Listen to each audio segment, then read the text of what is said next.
How's it going, guys? Welcome to this special edition, Views from the Links TV, reaction to a reaction. We're reacting to Mighty E-Rock's video of the Sam Bradford extension, and he's anti-Bradford, and, you know, everyone's entitled to his opinion and whatnot. We're pro-Bradford, obviously.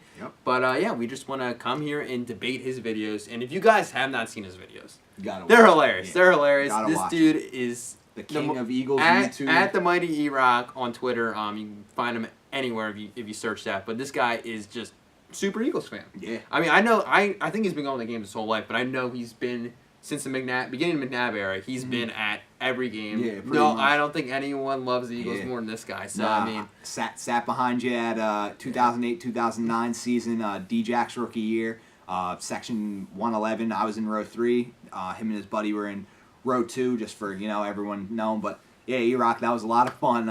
Enjoying that season, 44-6.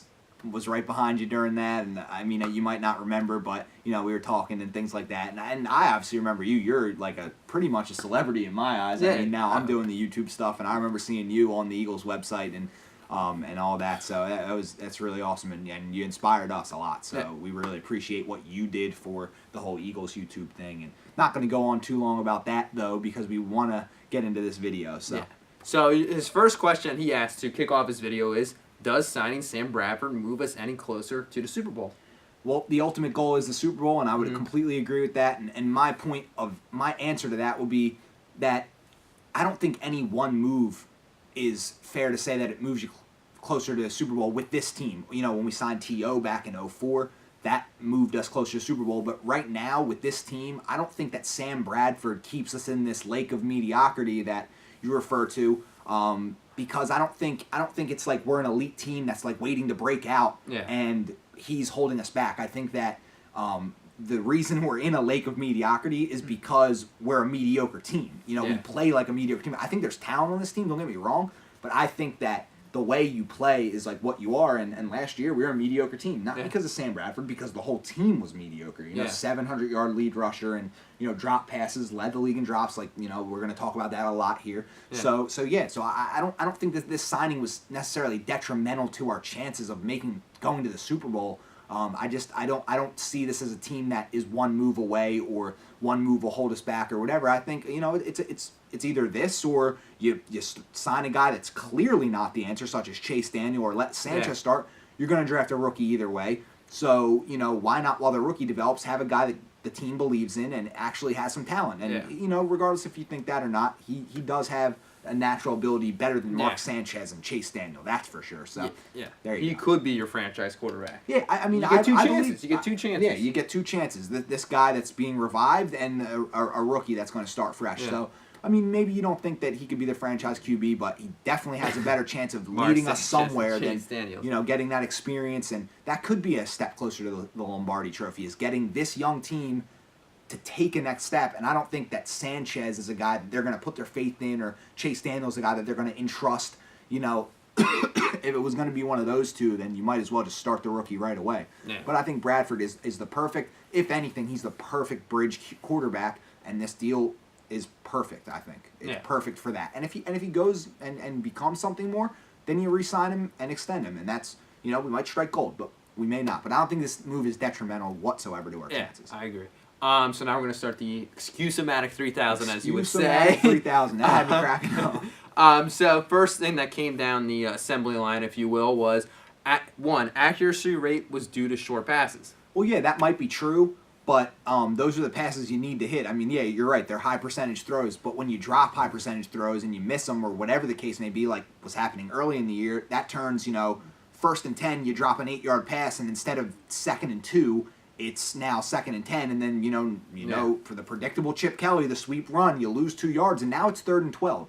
That kind of thing can change an entire course of a game. So yeah, when you're hitting routine plays, that you need that, and that's why our offense improved down the stretch, was because we were making those plays, those high percentage plays, and that sets everything up. Then you bring the defense in and you go deep on them, and that's why the deep ball was better. And obviously Sam Bradford physically and mentally was adjusting to everything, and he got better. So those short plays and the intermediate plays, that's you need that. I don't think it's fair to knock him for having a high accuracy rate just because the throws weren't all bombs. No one throws all bombs in the NFL. Yeah. You set up, and then you hit them.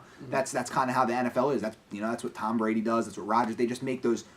They just kill you with the little plays, and you're like, oh man, we can't stop this. They come up and then they hit you over the top. Yeah. So I think completing those short passes and the intermediate passes is crucial to a good offense, a consistent offense, and that's why you saw an improvement. So I think that's more of a positive than a negative, so to speak, or a knock on him, so to speak. Yeah, when the team cut down the mistakes, everyone got better. Yep. Not just Bradford. The whole team got better. Yeah. The whole team started playing better. So there's a direct correlation between everything. Just the short passes, they can really go a long way. They can really go a long way. No pun intended, but a short pass can take you a long way. Number 2, still has to learn a new system. And this is something I would agree with. People say, oh, well, he had to learn a new system last year. Well, yeah, he still has to learn a new system. So all we can hope as fans is that Doug Peterson's system is not the chaotic mess that Chip Kelly's was, and that he does improve, and that the team improves, and that guys are used better, because he's really going to need that to improve himself. So they're all going to learn it together, and hopefully it's a lot more effective than Chip Kelly's was. So that's really all you can hope. But yeah, you're right. That's not a valid argument to say, because he has to learn it again anyway. Yeah. 3, if you take 15 drops away to lower the Eagles' drop passes league average to 22. They dropped 37 passes this year. They went down. If you take away the 15 drops, that's 20. They're only at 22 drops, which would add, if you times the 15, 10 times 10.7 times 15, which is the drop passes.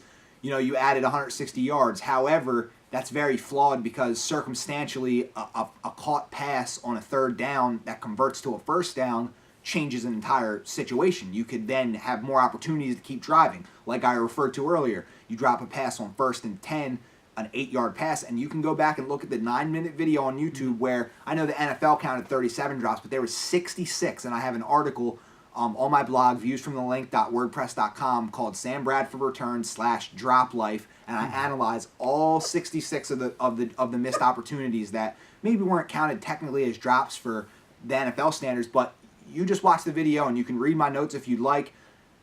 Those change games. You can get so many more opportunities out of them. A drop pass that turns into an interception that happened a couple times when it pops up in the air.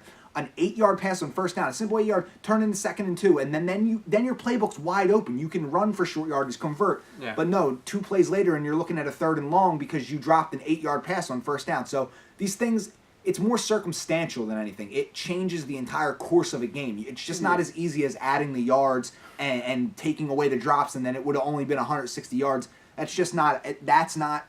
It's a stat you can't take out of context, because because you have to look at each situation differently. The biggest one that stands out to me is Week 4, Darren Sproles.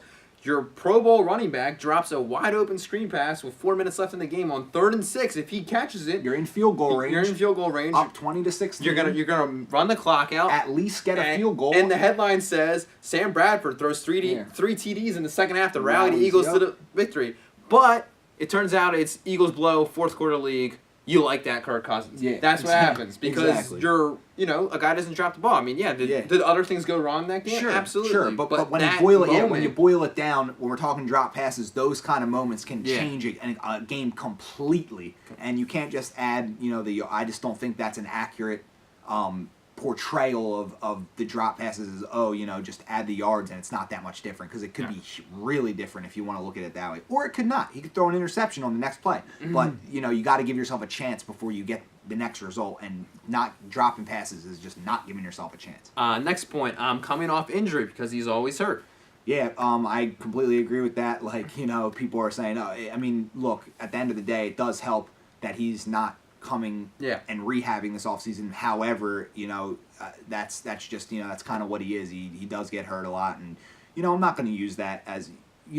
look, I think that he's going to benefit from not being injured. However, that is the risk with him, so at any moment he could get hurt again, or whatever the case may be. So, yeah, it's going to help him this year, but, it's just been too many years for him, and he is a little fragile, so you got to protect him, and... I would definitely agree with that. And I think the argument that a lot of people have is he just gets injured. Yeah. There's no other... We don't like him because he gets injured a lot. Yeah. But then who do you like? Well, I don't know. Yeah, exactly. Because there was no better answer than him this year. Really so. not. And hopefully we do keep him healthy. But injury is my biggest fear with Sam Bradford. 5. Will the line get that much better in 1 year? It cannot be any worse. It can't. It can't be any worse. I don't think it can get any worse. But I do see what you're saying. It's like, will this team really fully, the receivers in the line, improve in 1 year? I don't. I don't know. I don't. Bradford can't make the offensive line better. No, he can't. But that's what he's saying is that like everyone's blaming the offensive line, the receivers, but like, are they going to be much better next year to not blame them? And then that's going to be the same conversation next offseason. Is like, well, look at the line and look at the receivers. I get what you're saying there. I get it. But it kind of has to be. If you want to be good with any quarterback, you have to improve and have to improve all those things. And Bradford's career kind of depends on it, so that kind of sucks for him. But I mean, hopefully it does, because for the sake of the fans, we don't want to watch a slop fest again. And for the sake of Sam Bradford's career, he's got to rely. It's funny, quarterback's the most important position, but also relies on the most other pieces to be, to come through. But it's tough. It's a good question, and I like that you raised that question, because that's what I'm thinking. Can they really be that much better? And it's yet to be seen. So we'll see. And then the last comment was, would you give Bradford the excuse if he was on a rival team? That is a great question. Yeah. I mean, I don't know if I'd give him excuses. I would just if Dallas had Sam Bradford and he was guys were dropping balls, I'd more blame it. I'd just say, no, look at your team. They're dropping balls. They can't block. They can't run the ball, and the quarterback's just production in a result of that. And maybe I would say, he's just average. However, would you give a fresh rookie the excuses? Because I think a lot of people would be more inclined, based on reputation, just to say, oh, well, look at the drop balls. How can you criticize the rookie? Deshaun Watson. Say we get Deshaun Watson, and he's got drop balls and O-line. Everyone loves Deshaun Watson because he's a flashy Clemson national championship quarterback. I think Bradford's reputation makes people so fed up that they don't want to give him excuses. But I think that no matter who the quarterback is, if you're dropping balls and you can't block and you can't run the ball, you're not going to be a good team. It doesn't really matter. I mean, unless it's like Rodgers or Brady and they can, somehow muster up something. But even in that situation, you see games where they get sacked a lot and have a lot of drop balls and mistakes and penalties, and they lose games. So, it's got to be a team effort. And I don't know if I'd give Bradford the excuses on another team, but I definitely would rip the team more than I'd just single out the quarterback. That's for sure. Yeah, and we're gonna wrap it up with this. For a play to work in the NFL, you need the offensive line to block, the quarterback's got to make an accurate throw, the receiver has to catch the ball. Rarely did all three of those things happen this year. Rarely did that happen. Yeah. So it's a group effort. The team was mediocre. Yeah. Bradford was what he was. Yeah. He was a product of his environment. Yeah, I mean, he's been a mirror reflection of the talent surrounding him, or the lack thereof, his entire career. So if you can go find me, any type of favorable situation he's ever been in, or you can prove that he's held some elite team back that's just ready to take off, and he's the factor that holds him back, then show it to me. But it's not going to happen, because the teams so the bottom line is just improve as a team. We love your videos, but we want to just say we believe in Bradford because we think the team can improve more than just Sam Bradford. It's not just Sam Bradford. It's just the whole team. So, it's the whole team. But we love your videos, and got to go follow Mighty E-Rock. Yeah, you got to follow him. He's a great follow, and he's got a great YouTube channel, great videos, and we'd love to do a video with you, debate, whatever you want to do. But we really appreciate you putting out all this stuff and helping the Eagles YouTube and Twitter and all that. So, it's all love. Just questioning some of the points, and we could argue all day, but we're gonna see. This is the year. This is the year we got to see that they take this next step and come together as a team. So So we'll close it out with your slogan. Go Birds. I mean that's Go Birds. Go Birds. That's the thing. All right. Thanks for joining us, guys.